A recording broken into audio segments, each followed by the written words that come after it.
নমস্কার বন্ধুরা, অঞ্জুস ক্রিয়েশনে আপনাদের স্বাগত। আমার আজকের রেসিপি দই পটল। এখানে আমি কাজু আর পোস্ত একটা পেস্ট তৈরি করে নিয়েছি।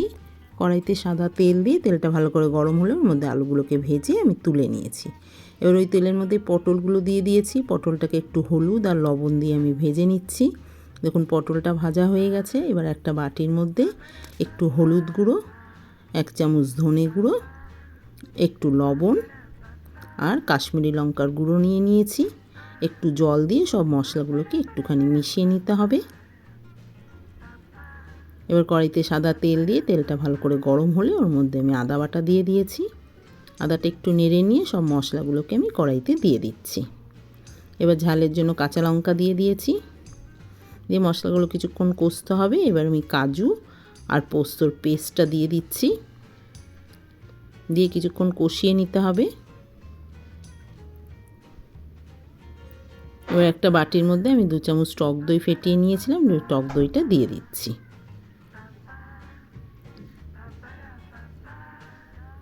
এবার কিছুক্ষণ মশলাটা কষানো হলে ওর মধ্যে একটু চিনি দিয়ে দিচ্ছি।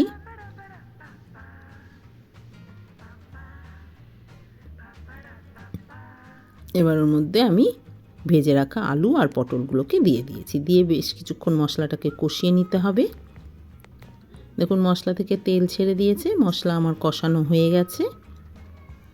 এবার আমি উষ্ণ গরম জল দিয়ে দিচ্ছি।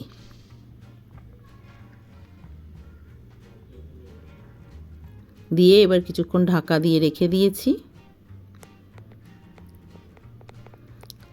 এবার 1 চামচ ঘি দিয়ে দিচ্ছি আর একটু গরম মশলার গুঁড়ো উপর থেকে ছড়িয়ে দিয়েছি।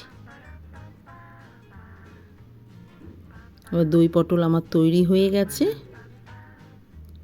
দেখা হবে আবার নতুন কোনো রেসিপি নিয়ে। সবাই ভালো থাকবেন, সুস্থ থাকবেন। ধন্যবাদ।